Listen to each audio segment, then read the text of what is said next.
Hey, good morning, everybody. Welcome to the Underhood Show presented by Mel Hambelton Ford. My name is Phil Nightingale, and I'm the general manager at Josh Profit Service Direct. Good morning, Josh. Good morning.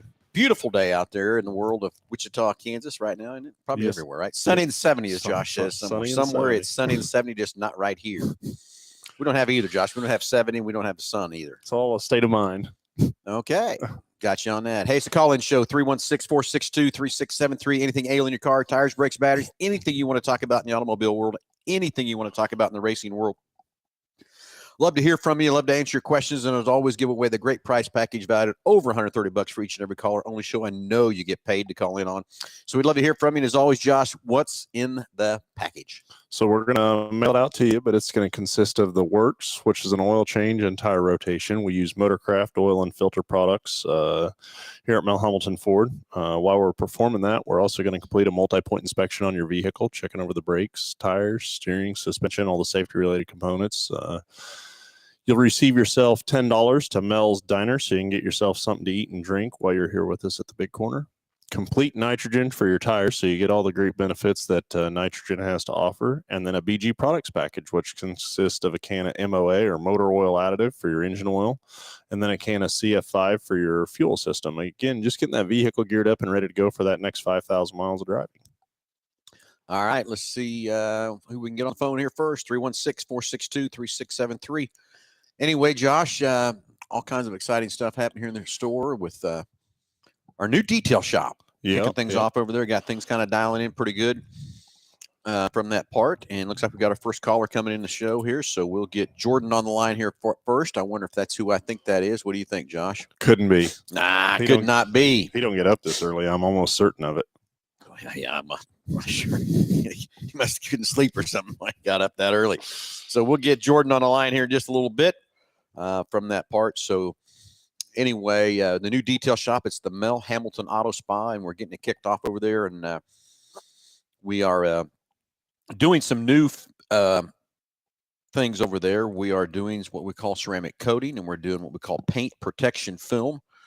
So we'll get into more details on that. We'll get Jordan on the line here and talk about more about the Mel Hambelton Auto Spa and different things we're doing there for you too. So yeah, we started into that, or well, not started into it, but we're discussing it yesterday and all the different steps and processes. And I don't know, my head was swimming there for a little bit just on what those guys go through, and to be able to understand what the full process is and what all it entails. To just protect your investment, for sure. Anyway, good morning, Delbert. Robert Kenny's coming live to you, the redneck coming at us. So we got Jordan coming through. I don't know what the deal is. Don't have him quite yet, but here we go. Jordan, you're on live with Under the Hood. What's going on, guys? How are we doing today? We're doing pretty good. How about yourself? I'm doing real good. I'm good. You're looking sharp. Looks like you got a brand new fresh haircut. Yeah, I like that. I like that look on you. Looks sharp. Looks successful. Is this Bluetooth or calling in? Okay. Not on there, buddy. That's off. No, I just said, don't you use Bluetooth? Josh, you use Bluetooth, don't you? Hey. Nope. Oh my God. I should have never told you that story. Oh yes, you should have. Anyways, I got a question. Doesn't even really pertain to what you're talking about, but it pertains to the motorsports world. I've wanted to ask this a couple weeks in a row, but I haven't been able to call in. So, and this is just my opinion, but I want your view on it as car guys, racers, car guys in general. But in my opinion, the dirt track racing world especially is in the Stone Age as far as engines that they run go, because in my opinion, the day the overhead cam motor was made, the pushrod engine became obsolete. Sorry. There was no reason to ever make a pushrod engine again. I mean, they have a smoother power band, they rev better, they would race better, they would shatter a track record. And even, IMCA stuff, they go to a crate motor. That's great, but they go and they start rebuilding these 1970s pushrod engines. I do not understand it. The day they invented it, there should never have been another pushrod engine made ever again. So that's my thought. I'm curious what yours is on it. Well, Jordan, I'm gonna chime in there with you real hard. I think we're in the Stone Age too with the pushrod motors, but I really think where we're in the Stone Age it's carburation. Fueling, yeah, to go. Why are we not? Carburetors? Oh, absolutely, 100%. Carburetors went away 100%. 1985, and we're still pushing carburetors on these race cars today. Why? I don't know. From that standpoint. I have no clue. It makes no sense. Yeah, it makes no sense to me either with that part. And I agree with you too on some different motor options and stuff like that. And let's take that crate motor. It is what it is. 400 foot-pounds of torque, 400 horsepower. Then you got the open motors out there, but they're really basically the same motor, same design, same everything. Why we can't get to the new age, I don't know. I don't know if everybody's scared it's going to cost the racers a lot of money to switch everything over or whatever. I will tell you that I had a long conversation with both USRA, USMTS tech inspector, and also the IMCA tech inspector a year ago about, hey, why can't we get the fuel injection? Why can't we get rid of these carburetors and go into that? And I'm going to tell you, I still think what it is everybody is, I think they're scared it's going to take the racer so much money to switch. And everybody's scared to switch. Well, you know what? Well, I think it's time to switch. I'm with you 100%. We need to go to fuel injection. We need to get some new technology out there for these motors to go. And you're right, the pushrod motors, and again, we're still today, Ford is still making a couple pushrod motors and stuff like that too, but it's not in the high performance side of the game. Look at our Mustangs. Look what those things are putting out. I mean, the GT500 is putting out 760 horsepower on granted, it's got a supercharger on it, but then the GT350 Mustang motor's putting out 500 horsepower coming right out of the factory. So I'm with you, Jordan, 100%. I wish we would switch. I wish we'd go to a new technology. I do, 100%. Yeah, I remember in high school auto shop taking the test on different what is a cam, what is a carburetor, what is this or whatever, and the definition of a carburetor in high school auto shop was a sloppy mixing device. It literally is a sloppy mixing device. Now, does that sound high performance? A sloppy mixing device? No, absolutely not. But that is what it is. Let's go race it. That is what it is. It is a sloppy mixing device. I never thought of it that way, but it is. There's nothing accurate about it at all. I mean, then back in it would have been 82 to 85, they went to electronically controlled carburetors because of the emissions and stuff out there. And still, when they put the electronic controls in them, it only still controlled 10% of the mixture going into the car from that part. So, I mean, I'm with you. It's old technology. That's why the manufacturers went away from it in 85 and got rid of it because the efficiencies of them and everything else have been able to control the mixture, control all the stuff. And here's the other thing, my argument I made to those tech inspectors is, we have motor failures. We have guys running, and those open motors, I think they go 30 races and they're tearing them apart and refreshing them. The crate, it'll run forever because there's nothing being put into there. But if you had the right mixture going into that engine at all times with a perfect 14.7 to 1 ratio, you know how much more longer that motor would live? You know how much longer the parts would stay there? So really the initial hit from a racer to switch over to the new technology would be there. But long term, I think it would save them money because these components and everything else would last longer. 100%. And as far as the initial cost, racers are going to spend the money. Racing's expensive. I mean, if it is what it is. I mean, and the engine, especially with the overhead cam stuff, it's going to last longer. It's going to perform better. And absolutely with the fuel injections and everything else. I think it's time to change. I think they're dinosaurs. They're a shopping mall. They're a cassette tape. Call it whatever you want. It's time. It's time to get with the program. So what's funny? On the same page, Ham. I got to. You're talking about cassette tapes. I got in a car the other day with a young gentleman, and he looked over there and he goes, "What's that?" And I go, "What?" He pointed over to the radio, and there's that slot for the cassette tape to go in there. He had no clue what it was, and he's 23 years old. He never heard of a cassette tape. Think about that technology. Okay, so if we're looking, that was a 93 car, and he had never seen that car, and we're still running carburetors that went away in 85.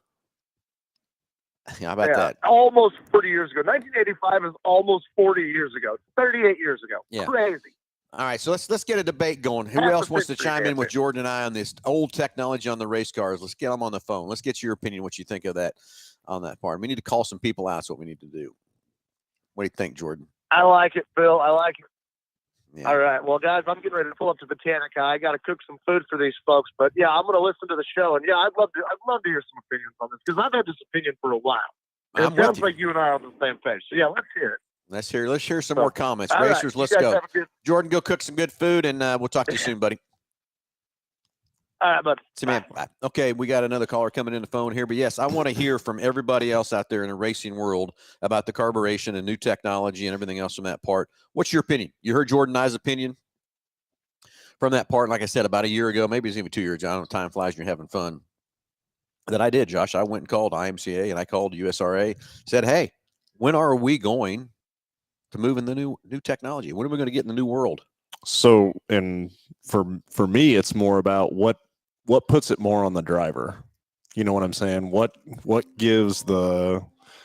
makes it to where it's more about the drivers than it is the car or the machine. So, but let's go to the phones. Let's talk to Jason. Jason, you're on live with Under the Hood. How are you today?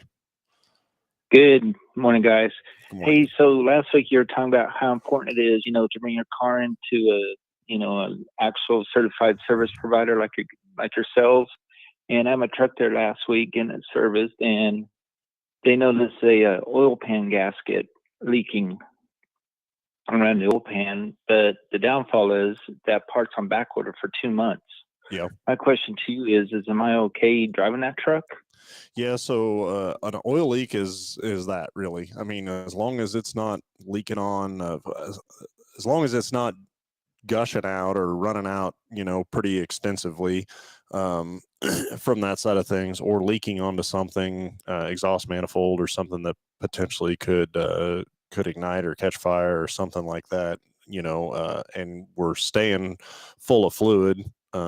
It's really just a matter of maintaining it, but depending upon, again, and we would have instructed you if it was something that wouldn't have lasted that long, or we felt that it was unsafe, or that we didn't want you to drive it for sure.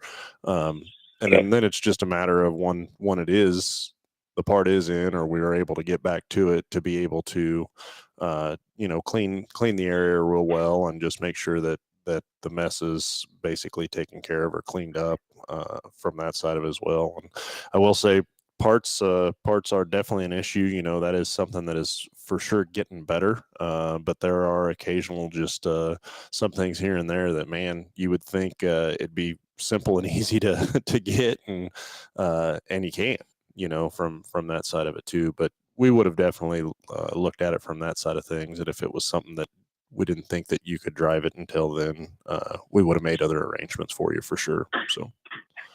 Yeah, they said it's just a slow leak around the pan right now, so I guess that's good. But you guys do exceptional work. Yeah, what kind of vehicle? I'm assuming it's maybe like an F-150 or something. It is. It's 2015 F-150 4x4. And those, they have plastic oil pans, and it's not just the gasket. You end up replacing the whole pan, is what it amounts to. And so it's a matter of getting that pan. So. But it'll come in, and we'll get you squared away or lined out on it for sure. So they've gone to plastic oil pans now? So there are some engines that have so it's really just, there's a lower pan, and then there's like an upper pan portion of it, and it's just the lower portion of it that is made out of plastic from that side. And it's I mean, they've been doing it for years, and they've been very durable and everything. It's just the manufacturer doesn't recommend a reseal on it. It's just a replacement of the pan, and I don't know. I'm assuming just because of fatigue of the plastic and heat cycles and stuff like that. And, they're not super expensive either, as far as to just replace the pan instead of reseal it. You're doing all the labor and work to remove it and reinstall it from that side of it. Yeah, so. and labor. I know the labor's on it's like 5 hours, so it's pretty. That pretty part of it is what's the extensive part, and to not replace the pan while you're there, there'd really be no point. So, but I'm sure we'll get that thing in and get you squared away from that side. But all. So am I? So since I just got this thing serviced, am I just better to wait for my next 5,000 mile oil change then? Certainly, we certainly could do that. Look at that. I don't know how long it takes you to put 5,000 miles on a vehicle or service, but that is something. I mean, we would obviously have to drain the oil when we put the pan on it as well. And I don't know. I'm not sure what engine do you have? It's the EcoBoost.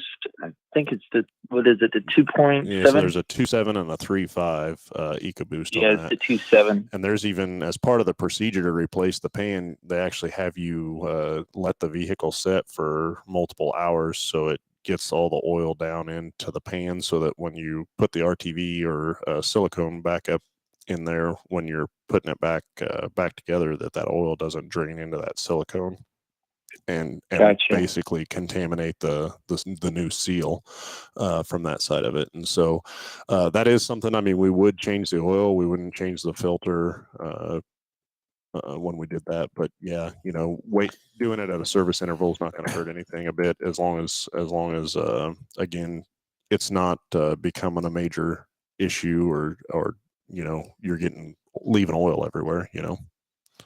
Right. I haven't noticed any oil on the ground, unfortunately. Yeah, so there's all these newer vehicles, and I mean, there's a couple reasons that the manufacturers have done it, but they all have undershielding on them, and the main reason for it is obviously aerodynamics for fuel economy, but then also there's a flow that they want that air to go through the engine compartment to be able to cool components, cool transmissions, stuff like that. And it's pretty common that we'll tell a customer, hey, you've got an oil leak or something that needs to be addressed as far as a fluid leak of any kind. And that's a pretty common comment is, well, I haven't noticed anything. Well, these, I guess for all intents purposes, I've called them diapers before, I guess, that they've got them under there and are absorbing that all that oil. And some of them are metal, some of them are almost like a cloth material, and so it just is one of those things that keeps the consumer from noticing that. So typically with something like that, if you're noticing oil on the ground, it's going to be pretty substantial to be able to get through all that material and then still leak from there. So it's a good thing as far as like the aerodynamic side of things and the air cool, but you may not really know what's going on with the engine or transmission or a fluid leak just because that's absorbing it, so. Right. Well, I appreciate the information. You guys have been helpful. Thank you so much. Have a good weekend. Jason, thanks for the call, and you have a good day as well, okay? All right, thanks. Okay, let's get Dan on the line. Got another caller coming up. Dan, thanks for holding. We'll get Dan patched through here in just a couple seconds, see what's on Dan's mind this morning. So 316-462-3673. Still would love to hear from somebody also about what your feelings are on racing with the carburetors and not fuel injection and the old push rod motors versus an overhead cam motor, that kind of thing too. So I'd love to hear from you. 316-462-3673. From the other side of things, going back to maybe the poor budget guy racing on that, is that the tools and equipment to diagnose some of that stuff when you get into fuel injection, or even the knowledge or know-how to be able to do that.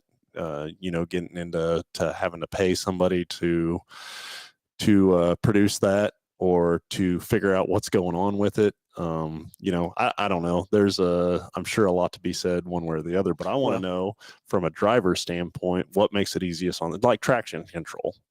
Is it, to me, if you're running a vehicle that has traction control, you're taking some of the workload off the driver. Well, there is no traction control. I understand that, but I'm saying advancements in technology and things like that. You know what I'm saying? If they were to allow traction control into it to make these cars newer and more advanced. That's the thing is, Josh, there's people that went in and hid traction control on cars, and got caught, cheating, because from that standpoint too. So anyway, let's get Dan on the line and see what he's got to say. I'm all for fuel injection.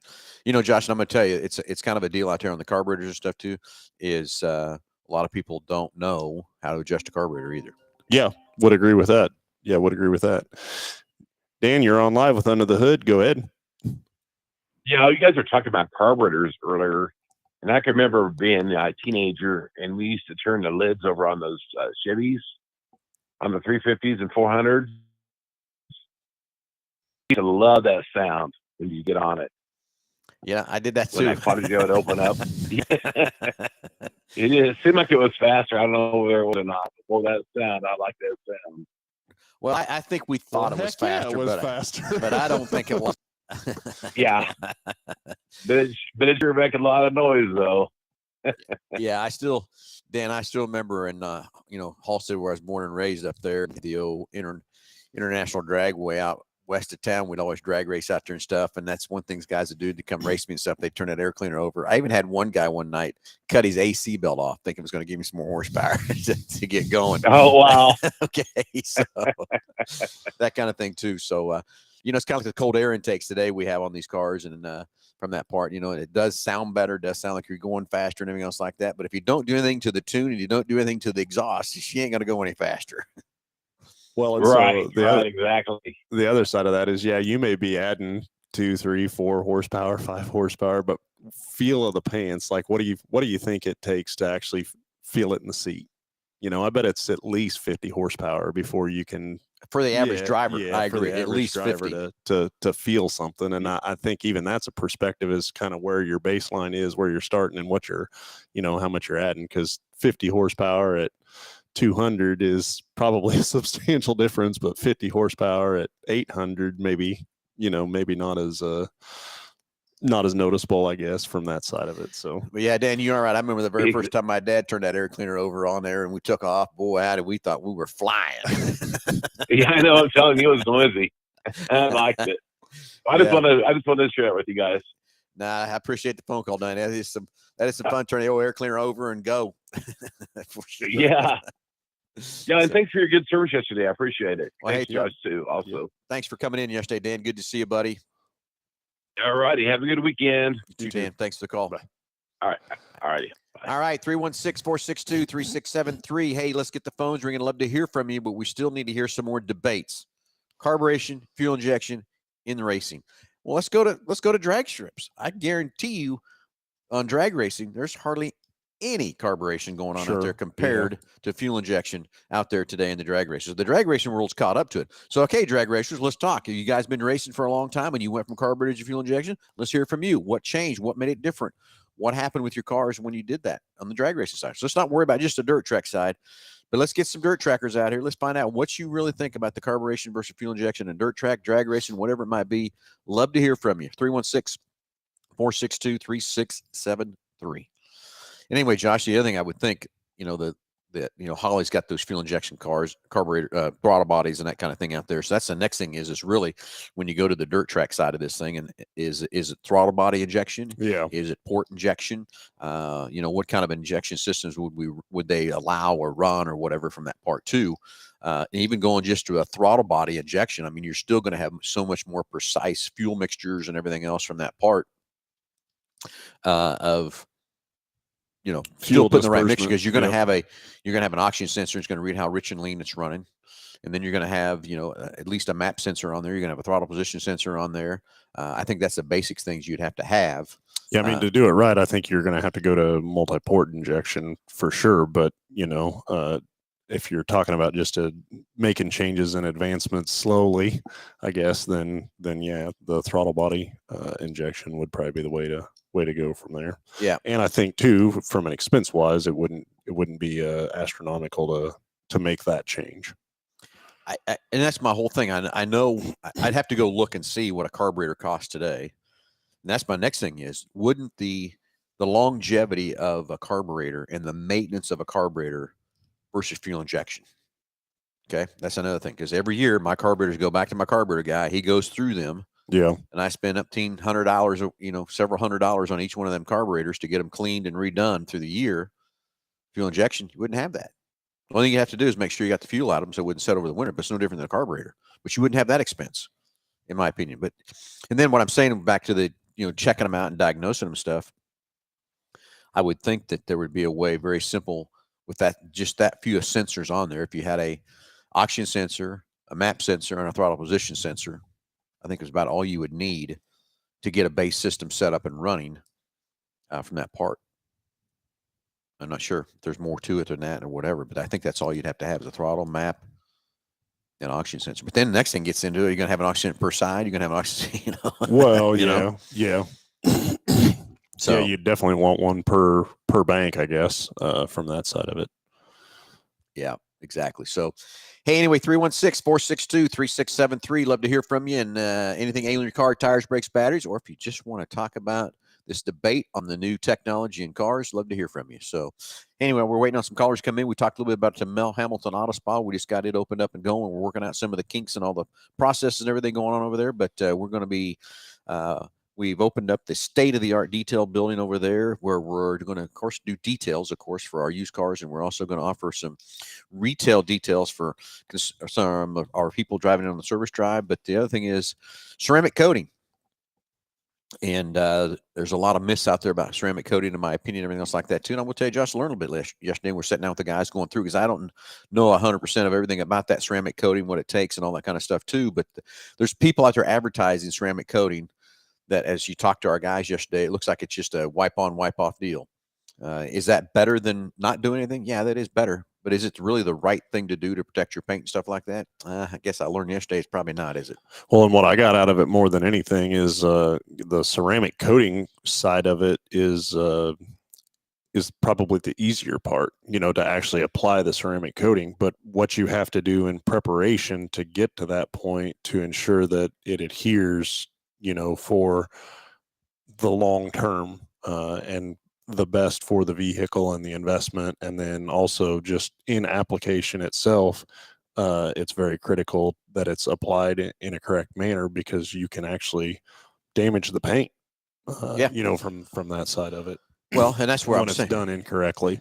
Yeah, and that's where the what I learned yesterday. Okay, so we're going to let's take a car. We're going to start with the ceramic coat. I wish should have had Caleb on the show with us today is what I should have done, or Calvin, one of the two, to talk about more in depth. But a little bit that I got out of talking to those guys yesterday is basically you start off washing the car, but then there's so many things still on the car that's got to come off before you can, the prep work. And, it's kind of like all the acid fallout and all that stuff in there. If you don't clean it off the car, then the ceramic coating can't adhere to it. Or if you don't clean all that stuff off the car before you start buffing the car, it's going to scratch the heck out of it. Yeah. And one of the things that, really never even thought of, and before getting into this industry or being a part of this industry and seeing it is rail dust. These cars start out obviously at a manufacturing plant, but you think from that side of it at an assembly plant, all the different materials, they're literally on conveyors going through in and out the building. But just all the metal debris that is that these vehicles are susceptible to in assembly. But then they go to typically, trucked or to a rail yard, sit in a rail yard for a little while by being delivered, then go on the rail to probably another rail yard and sit at that rail yard yet again. But all the rail dust on these vehicles and being in industry, it's something that, I've seen a white vehicle come in and it almost looks like it's Dalmatian with all the little rust pits in it everywhere. But never even would have ever thought of that, not being from the industry for sure, that would be a thing. But you got to get that all off. And basically it's like prepping the surface to be perfectly clean before you apply the coating. So now then, once you get the surface completely clean, can you apply coating? Sure, you can. Is that still the best way to go about doing it? No, but is there places that are doing that steps? And we're gonna offer a couple different steps. Not everybody's going to want the detailed time it's going to take to really do it. Now, the best way to do it is to completely polish all the scratches and polish all that stuff out of there before you adhere the ceramic coating on. And to me, the average consumer for an average car like an Explorer or an F-150, I want to protect my paint. Yeah. I'm not going to get crucial about all the scratches and everything being perfectly clean. Now, my GT500, different ball game. I wanted that thing completely done, handled, clean, perfectly stuff. And I remember when they did my car, he would send me a picture of the before and after, and I never had no clue that it would have that many scratches in it before he buffed it. And then he'd show me the before and after, and it's crazy. So then after you apply that ceramic coating, then it's going to adhere, then it's going to stick, and then it's going to be there. So you don't have any, they keep talking about highs and lows of paint. And I know that it's there by that way you look at it under a magnifying glass, you can see the highs and lows of the paint from that part. But polishing the car, prepping the car, but actually applying the ceramic coat is simple. Yeah. Simple, easy, and that's the least amount of time it takes to do that. So if you've got a high-end car and you want to really protect it, it is the best way to do what we call our platinum service, which is, completely cleaning the car, acid washing the car, polishing the car, buffing the car, clay bar in the car, all that kind of stuff to get all that stuff out of there from that part. So, and then apply it. And then the next thing is letting it cure. You got to let it cure for 24 hours before you get it out in the elements from that part. So that Delbert is, you got to make sure it's clean, the first clay bar, buffing. Yeah, exactly. You got to get that all. So do we have pricing put together? We are still working on our prices. We're kind of swinging it right now. We've done several cars and stuff, but a lot of the cars we've done so far is just trying to get our processes down and get everything we need to have in place to do that and what it's going to take to get that handled. And so anyway, I'm going to get into the test thing we're doing too. But anyway, Delbert, so we'll get together on some pricing and that kind of stuff too. And Jason Cox says, what's your take on Meguiar's ceramic wax? Use it, don't use it? Yeah. To me, today, the paints, you go back to the years ago when we had lacquer paints, no clear coats, no nothing. And I think it was the mid-'80s when they went into the clear coats over the cars and stuff like that. And I'm telling you, back then, they didn't have that process figured out. Back then, they called it acid rain, would just pit these cars. And I don't think it was really acid rain. I just think they had the materials all figured out and everything exactly the way it needed to be, like they are today. But still today, will bugs get the front of your car? Will bird droppings, that kind of thing, still stain the paint and do the thing? Yeah, they sure will from that part. But anyway, Jason, to answer your question, is it a good wax? Meguiar's is a great wax. So doing something than nothing is better than anything all whatsoever. But the quality of a ceramic coat and prepping it, getting it ready to go was really the better way. But again, not everybody was going to want to spend that kind of money on their car to protect their paint from that part, to make it look good, stay good, all that kind of stuff too. And yeah, Delbert, we've been doing some experiments, that's for sure. So on the ceramic coating side, we have taken Jake's race car and we have coated the whole car with this Geon ceramic coating. And we're going to see, it is pretty slick. It's very slick right now. So whether the mud's going to stick to it or where it's not, I don't know. But time will tell. We're going to find out here soon how it's going to work and all that kind of stuff too. But the next thing is how long will it stay on there? Yeah. From that part. Now, the other thing we've done on the underneath side of the car where the tires throw the mud up through there and everything else too, we've done 2 different applications. And I wish I had Calvin or Caleb sitting here, because we did a different application on the right than the left to try to decide to see which one's going to work better or whatever. So you racers out there, if you're listening and whatever, we'll find out how it does on Jake's car. So if you want to ceramic coat your car, we're going to find out from that standpoint. Now, the next thing we're going to do is, we haven't really kind of let that out of the bag or whatever too much, but we are having 2 cars this year. So the second car is back here on the lift getting put together, just about almost done. And the other car is out at Buddy and Tanner's right now getting its final setups and everything on it too. But we're going to actually put the paint film protection on the nose. Okay. And see how the rocks and the dirt and everything hitting that nose, does it protect it? How well can that Lumar, Valor paint protection film hold up to that kind of damage and stuff? So we'll have some things to show you, different things of tests we're going to do from that standpoint too. So I'm excited to see what that ceramic coating does, if it does take the mud off of it and doesn't make it stick, or whether it still sticks or what it does. And then to see how the paint protection film does on that front of that nose. To think it'll hold up, Josh? So there's a lot of variables that are going to go into that. I will tell you that. Surely not. Really? Yeah. From going around the track, yes, it will hold up. From competitive spirits, I don't know. Competitive spirits. We'll have to see for sure what happens first, the chicken or the egg. I'm not sure. One of the two, right? Yep. So anyway, so there's some things we're testing, doing. If you want to talk to us some more about ceramic coating, whatever, let's get on the phones. 316-462-3673. We answer your questions, but we really should have Calvin or Caleb here sitting here. Yeah. And then if we wanted to talk about our paint protection film, we need to really have Noor sitting here too. He's our head installer over there for the paint protection film. Of course, Calvin is my master on the ceramic coating, and then of course Caleb does both. He does the ceramic coating and also the paint protection film from that part too. So it'll be interesting to see how some of these cars do. We've got several cars we've rolled out and everything else too. So yeah, Delver, it holds up to all that damage. Well, then shoot, it will hold up on your daily driver extremely well, I would think. Well, that's kind of what we're trying to prove and show, what that stuff actually does and how it handles. And, Josh and I both have had some not good experiences with the paint protection film on after they've been on for 7-8 years or something like that. They start to yellow or peel or whatever. And we've had some issues with that. But I think the technology now and the film has come far, so much further, and everything else too, from that part of protecting and looking good and everything else too. And on our film from Lumars, who we're using, there's different levels of film you can buy.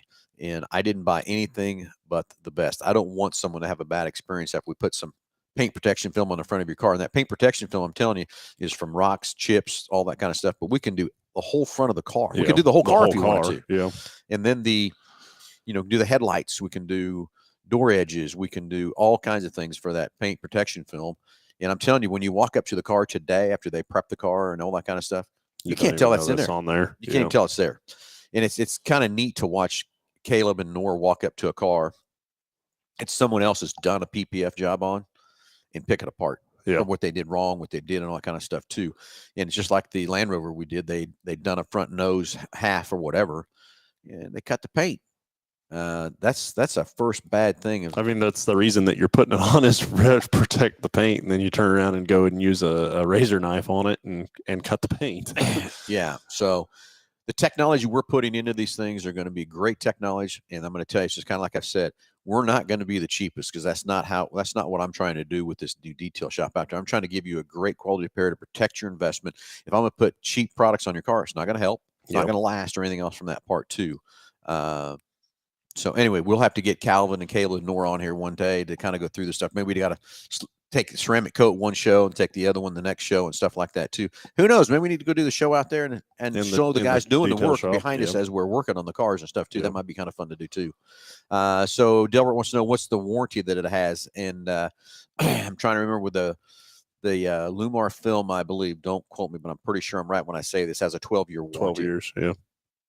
On that part. So then the ceramic coating, that it depends on the different level you put it in there, whether it's a 3, a 5, or a 10-year, I believe, or maybe it's 9. I can't remember. And I can't have all that stuff in my head here of all that stuff. But we'll get those guys on the shows here and do some of that on the background, so get some more questions actually happening there for you too. But if you want to talk, get some things set up for your ceramic coating or your paint film protection, love to help you. We'll get Caleb and Nora and those guys to help you figure out what's best for your car and what's going to work best on you in that standpoint too. So anyway, 316-462-3673. Hey, want to hear from some racers out there? We started the show off with Jordan talking about the old technology with carburetors and pushrod motors.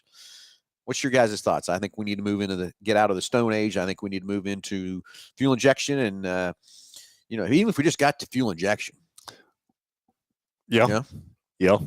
And still run a pushrod motor. Let's get some fuel injection on these cars and get rid of these carburetors that we've stopped using. The manufacturers knew back in 85 it was time to go. Well, so the other side of that is, we can talk about going to a overhead cam engine too. I mean, some of the benefits to that would be obviously more horsepower, but I think for the most part, and correct me if I'm wrong, but I mean, you can only have so much horsepower.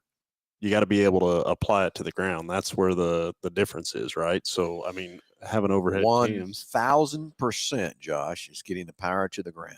Yeah, having overhead cams and increasing horsepower and stuff like that. You know what I'm saying? Like, I don't. Well, all I'm saying to you is on the new technology and stuff, it's not really as much as getting more power to the ground, but some of, like Jordan talked about, some of the power bands in there, that sort of thing. But you're right. The tire, from whether you're running the Hoosier G60 or you're running the American Racer KK704, there's only so much horsepower you can put on that ground. But it also depends on what the track's like. Yeah. We got a heavy track, got a dry slick track, whatever, from that part.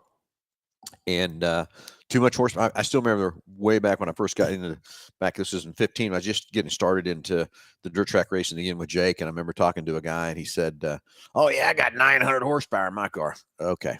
No, you don't, for one. Number two, you can't put all that power to the ground anyway, so what do you need it for? Oh, we got a Delbert on the line? Yep. Delbert, you're live with Under the Hood. How are you today? I'm good, guys. How are you guys doing? Doing good. Sounds good anyway. Yeah. So, a little devil's advocate here, you got to get that. First of all, let me start out by saying, if you guys are watching on live on Facebook, like and share that to everybody. If you're on YouTube, like, share, and subscribe. Get that out there. Let's get it going. So we get this built up to more so they can start making some money off this channel because they're spending a lot to do it. So there you go. Yeah, appreciate that, Delbert. So we got that out of the way. The racing stuff, I'm not as familiar with it as most people, but I enjoy listening about it, talking about it, because I learn more that way. But yeah, I think fuel injection would be, I was surprised to hear they weren't on fuel injection, honestly. I thought by now they would be, because that's all you see anymore. Yeah, I know. And then, I agree. Old school carburetors, that's good for the old cars, the old 60s and 70s, but just for show cars, but to race cars, nah, you don't want all that. You want the good stuff. Yeah, I'm with you. I'm with you if we can ever get the sanction bodies to switch over or that thing. But I still think a lot of it is that the sanction bodies are just worried that the racer won't be able to afford or don't want to spend the money to switch over to those other type of systems or whatever from that standpoint. So, well, racing is not a per man sport. We all know that. Yeah. And I say do it. Do a kind of a grandfather deal or blend it in a little bit. Give them an option to run both. Two classes? Or, well, yeah, and if they can keep up with the overhead cams and the fuel injection, then great. If not, then they're going to probably say, well, if we want to do better, we're going to have to get more equipment or drop out. Well, and Josh made a good point if he's listening there too, Dale, where even though we go to an overhead cam and fuel injection motors and that sort of thing, we can still only put so much horsepower to the ground. Can only happen. Right. Because of this traction and what we kind of have there from that part two is all crew. So we build these other type motors with fuel injection and that. To me, all it's doing with the fuel injection is putting a right mixture in that motor. And I truly believe the motor will live longer if it's got the right mixture in it instead of the wrong mixture. Because again, we race, like I know 81 Speedway is going to be racing out there today, which 40 degrees is too cold in my opinion. Me and Buddy have a rule that it's 55 degrees or warmer before we race because it's so hard on motors and all that kind of stuff. But still, even racing at 60 degrees and racing at 110 degrees, a carburetor can't change its mixture. You have to manually go in, and it's like Doug just wrote on here is about fuel mixture and changing jets.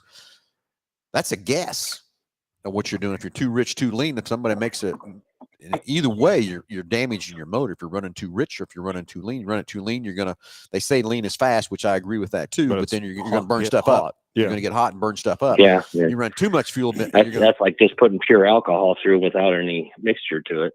Yeah. Yeah. Yeah. Melt those pistons. That'll work. You'll be fast that lap. One lap. Yep, that one lap. Yep. Yeah, I've been down that road. Trust me. I can tell you a story about I know that. a little bit, but I don't know a lot about racing. I just, it's just one of those things I watch but don't get into. Yeah. Oh, so. I get it. But it is the deal that I think we need to move in the new technology. We need a grandfather to introduce something or gradually move it in or give a burnout phase of the other motors or carburetors or whatever it might be, sunset them out or whatever from that part. But we do got to get in the new real world. And I do believe the sanctioning bodies agree with that statement, but they just don't know how to implement it to be fair to everybody. And I agree. In the racer, that's what the racers want. And I'm talking for all the racers out there. Everybody just wants to be treated equally and fairly, not disadvantage or favoritism or anything else like that. But if you had the right way of going after that to phase those things in, I think it would be okay. But I think long term, it's so right now they don't allow fuel injection. Is that what I'm hearing? That's correct. On the dirt side. Okay. There is no on the dirt side. Okay. It's all carburation. Both sanction bodies have the same rules. It's rules. All carburation. I mean, like I said, we talked about drag racing. I guarantee you, hardly anybody today that's competitive in any of the drag racing is not running a carburetor. They're injected, they're turbo, they're supercharged. Some of that part too. So if you got any drag racers listening, I'd love to hear if you're still running a carburetor in drag racing, what class you're running, and what car it is, and all that kind of stuff too. But I mean, I just don't think they do.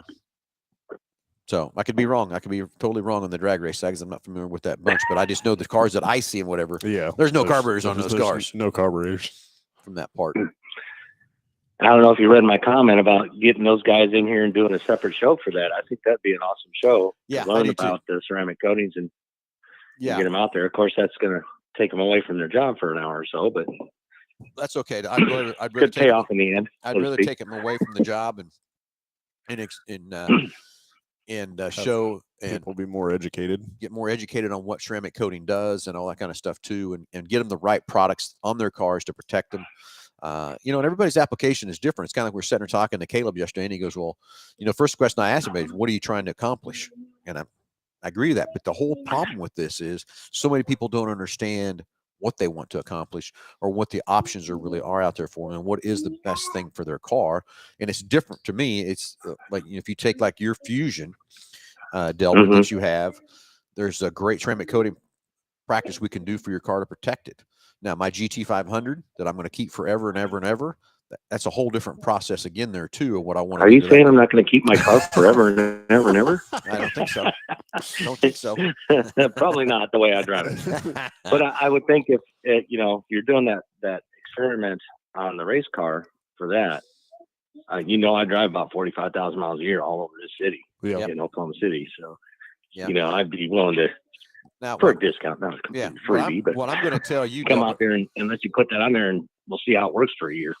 well, and my thing with you, more than what I think is better on your car, would be the paint film protection to protect the front of the car from the rock chips and all that stuff. As much driving as you do and the Uber and Lyft thing that you're doing, you want to protect the front of your car. So we could do the front nose, do the headlights, and that kind of thing in the front car, and we'll protect the front of the car. That to me is more beneficial for you as a consumer than it would be to do the ceramic coating, even though ceramic coating would help, that kind of stuff too. The next thing I would it'll help the paint, but it's not going to help the chips. Yeah. Right.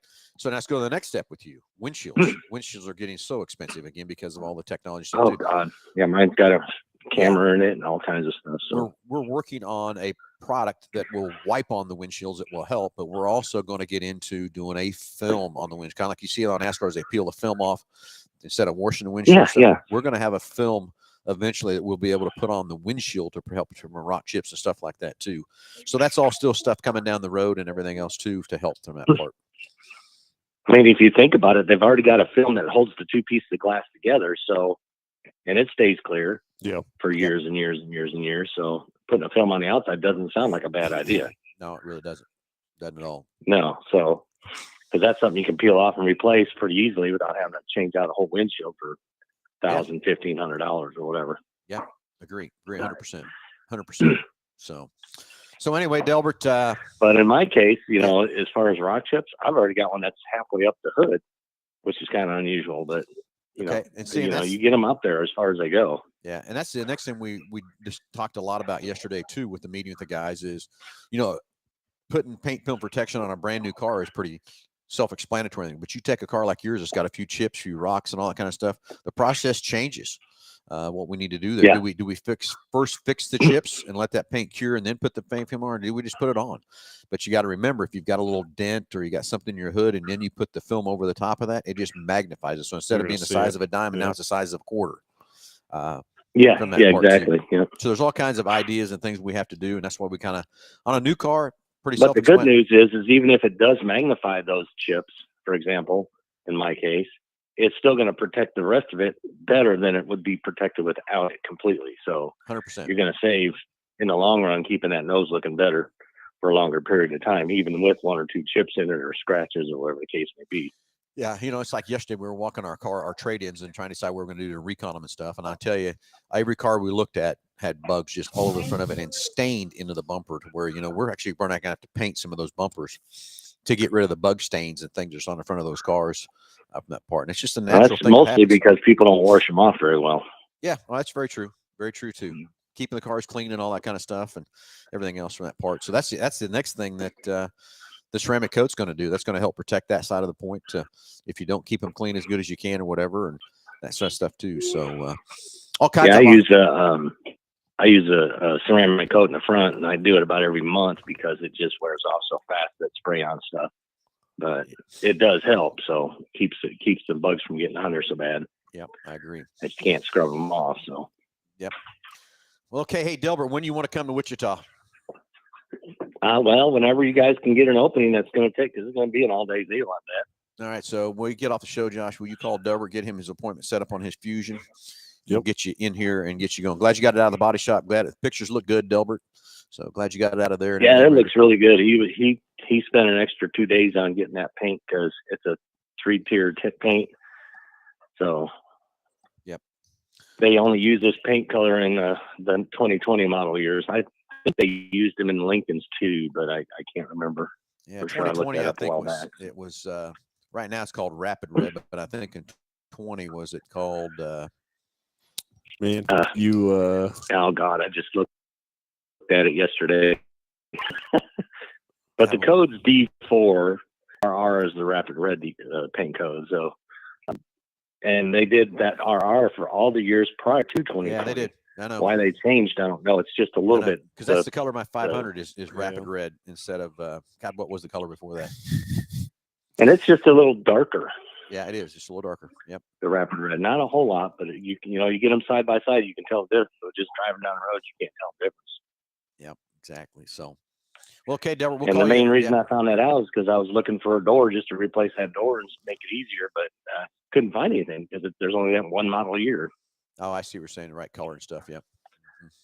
Yeah, just would have made the fix easy. Might still had to paint it. Might have been a little bit more faded or less faded than what I have. So you never know until you get it and look at it.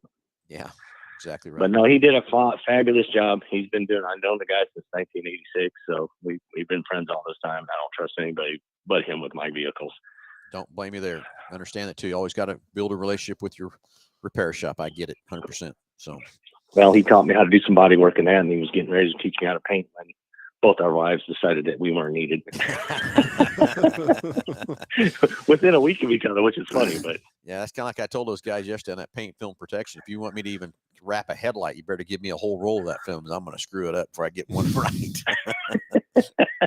I'm not in. Not in. So, that is not an easy task. And no. Those people that wrap cars too, I mean, they're the same. Oh, same way. I'm out. Yep. I'm out. I'm not You gonna got a little piece of dust in there, it's going to show. Yeah, very true. Very true. Well, all right, Delbert, really appreciate the call. Josh will call you after the show to get a time set up for you to get that Fusion up here. We'll get her fixed up for you, buddy. Okay, thank you. Delbert, Yep. thanks You for guys calling. have a wonderful day. Great You day too. Saturday. Saw some cars. Gonna try. Used or new, I don't care. have a good rest of your day, Delbert. Thanks, buddy. All right, you too, guys. Bye. Bye-bye. All right. Well, Josh, we're running out of time. We didn't get any racers in here to say their debate. Carburetor fuel injection. I'm all over the fuel injection. Let's get rid of these carburetors. Let's get rid of the push rod motors, or at least at first, let's get in some fuel injection going is what I want. I want to see that in these race cars. I think it'd be cool and everything else like that too. And, Josh, just like I said, the maintenance, the initial cost is going to be a little bit up front, but I still think the long-term cost of running a race team and all that kind of stuff through the deal, after you put fuel injection on, it's going to pay off long-term of what we can do by putting just the correct mixture in these motors and everything else too. So how about taking it from even an EPA standard? The emissions that you're running now, obviously on carburation versus fuel injection. Hey, I didn't think about that, but You that's a know. good way to go fight it too, isn't it? I mean, the engine's going to run so much cleaner, less carbon, less emissions that's- coming out the tailpipes. Yeah, That's your game. there we go. That's what I'm going to fight even harder. You're just worried about the planet. I'm safe about the planet. Want to fix the trees. Fix the trees, exactly. So, hey, everybody, it's we're running out of time, and I wish we could have got some racers on here to throw the debate out there about carburation versus fuel injection, but that's okay. Maybe we'll get that next week. We'll get some guys primed up. We'll chime in on that next week. Maybe we'll get somebody to get ready to go for that on us and call in and give us their opinion of fuel injection versus carburation. And again, I'm done with the carburetors. They went away in 85 on the manufacturing side. They need to go away today. Anyway, Mel Hambelton Auto Spa. If you guys want to talk to us about ceramic coating, detail, paint film protection, we'd love to help you out with that stuff. Our detail shop's getting fired up and geared up, ready to go. We'll have some pricing stuff put together down here just shortly early next week. Maybe we can have those guys on the show next week from that start. Anyway, new Facebook page for Mel Hambelton Racing. Jump over there. We've got a new contest running over there. A little bit of misunderstanding. We said post a picture of your hot rod, but what I need you to have a picture of our decal, the Mel Hambelton Racing, on your car when you post it. And when you post it every Thursday morning or afternoon, depends on when we get together to do our video, we're going to draw somebody that's made that post, and we're going to give them a $50 gift card to the race shop and a fuel jug. And we do that every week through the whole race season. So just get your picture of your hot rod, get it posted up on the page, comment, like, and share it. And we'll get you up there and see who's going to be the lucky first winner this Thursday as we get moving forward with that contest. So another way of putting things out there for you and stuff too. So Mel Hambelton Racing, jump over there and like that page and we'll get that taken care of. And we need to thank our sponsor, Josh, which is BG Products. All the great preventative products we use right inside here at Mel Hambelton Ford. And also Go To Rent. Hey, man, Josh, I had to pull another 20 cars out of The rental stands fleet, out of the rental fleet. I did go out and buy a few more through the Ford auctions and stuff to get them back here and stuff too. So we're getting some inventory flipped, not getting any more new numbers or anything else like that. It's kind of funny, Josh. I've never seen the day that I went out on Ford's side and I bought every car I could buy that would fit the criteria for our rental part. There was nothing else to buy out there from that part. So anyway, if you're looking for a rental car or something to put your miles on your car, 12 or 15 passenger van, give Stan a call right inside here at Mel Hambelton Ford. And of course, Big Corner Carady for all your advertising needs. Jesse's got a great team down there. It's a full advertising company for your business. If you need a web page, you need Google advertising, any kind of advertising to advertise your business, they're there to help you with that. If you need your windows wrapped, you need your vehicle wrapped, you need your race car wrapped, whatever it is, you need your windows tinted. The guys at Big Corner Carady were there to help you, and Jesse will take good care of you. Give those guys a call, and like those guys say, just Google us. Anyway, Josh, hours flying by. Here we go. Next Saturday, we'll be live in the detail shop next Saturday. Okay? There you go. Sounds all right, good. everybody, have a great Saturday, and we'll talk to you next Saturday.